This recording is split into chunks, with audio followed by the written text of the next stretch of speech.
Welcome to the Nevis Newscast for Monday, March 31st, 2025. I am Fredicia Liburd. Acting on the advice of the Cabinet of the Nevis Island Administration, Deputy Governor General Her Honor Hailita Liburd has declared Wednesday, April 2nd, 2025 to be a public half holiday on the island of Nevis from 12 p.m. This is on the occasion of the Bonnie and Gulf Insurance Limited Nevis Primary Schools Championship. On March 26th at the Afri-Caribbean Investment Summit 2025 in Abuja, Nigeria, Premier of Nevis, the Honorable Mark Brantley, delivered strong contributions to a session focused on tourism and transportation. He emphasized the critical need for increased connectivity between the Caribbean and the African continent, highlighting the cultural, economic, and emotional benefits of making that long-awaited bridge a reality. It was another dynamic and impactful day for Prime Minister, the Honorable Dr. Terence Drew, and the delegation from St. Kitts and Nevis. Prime Minister Drew participated in critical discussions on finance and access to capital, sharing St. Kitts and Nevis's experience and exploring innovative financing models for national development from renewable energy to infrastructure. The Honorable Samuel Duggins engaged in a dialogue exploring how both regions can collaborate to strengthen supply chains, support farmers, and ensure sustainable production systems.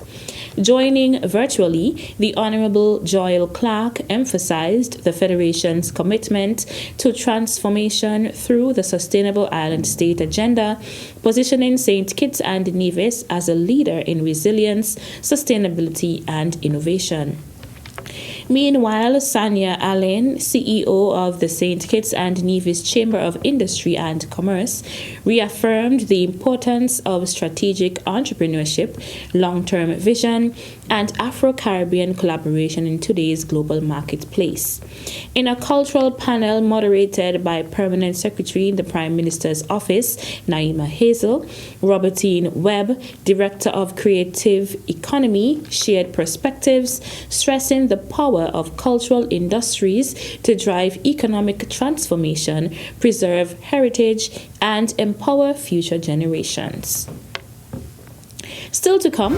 Dog owners will have to secure the animals, and that is why we're looking at the area of having wardens, where they now will be able to. The details right after this break.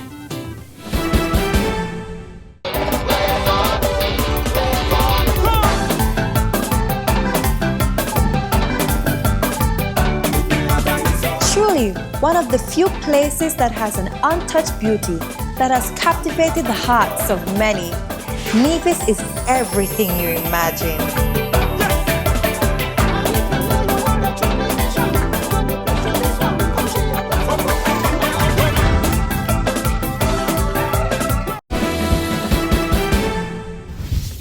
Welcome back. The Department of Agriculture intends to take steps to manage stray animals on the island.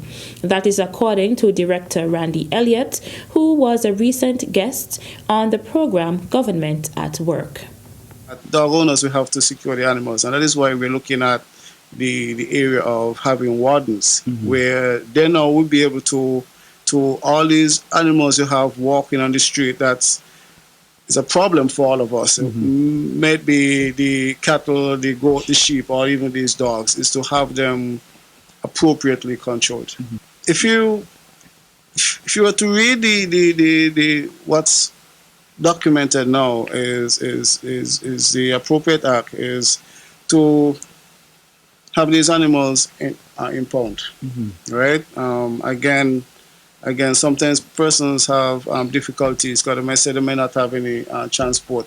They might say, they're probably afraid of a cattle, or these animals don't have any rope on them. It's difficult to chase them and so forth. So again, once we have these wardens in place, then give more authority to the wardens, where, for instance, these animals are always walking in this area. in terms of being able to capture that entire herd and have that entire herd impound, and thereafter we have conversations with the owner. The Department of Agriculture is urging livestock farmers to view rearing animals as a business. Sometimes you have persons who are getting into farming and still don't have lands. Or something, you may have persons who have lands, but the number of animals that they have is just too much for the space that they have. We encourage, just so we encourage our crop farmers to do things in a sustainable manner. Similarly, we're encouraging our livestock farmers to operate accordingly and not just do it as a hobby or because you like doing it. But it has to come a point where they start to look at it as a business. Sure. Again, the abattoir is always open. Meat is always in demand. Again, the extension officers are there at the livestock division that could actually help the farmers in terms of selecting animals that could be remain as breeders, selecting animals that could pass in terms of to slaughter, or even get into just breeding, like in terms of breeding animals and selling the young ones to other farmers and so forth. But it doesn't make any sense for a farmer to have access to 1 acre or half acre and have over 100 or 400 animals because you're only causing destruction on the island. Director of the Department of Agriculture, Randy Elliott. The Nevis Island Administration, NIA, in collaboration with the Medical University of the Americas, MUA, encourages individuals who are interested in health sciences to apply for the NIA and MUA scholarship opportunity. The scholarships support awardees for up to 4 years of studies whilst attending the Medical University of the Americas, the University of the West Indies, the University of Technology, or any 4-year US-based institution.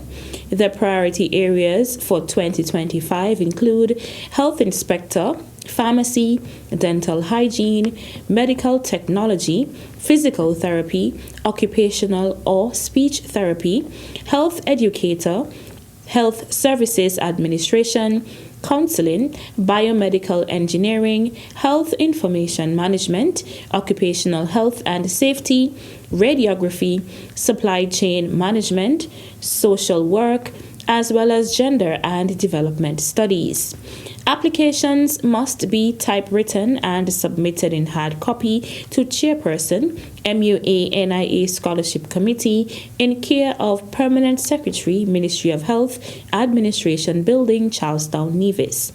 Questions about eligibility and other matters regarding the application process can be forwarded to min.health@nia.gov.kn.com or to Shalissa Martin Clark at 469-5521, extension 6490. The application deadline is May 30th, 2025. That's it for this edition of the Nevis Newscast. On behalf of all of us here at the Department of Information, I'm Fredicia Liburd. Thank you for viewing.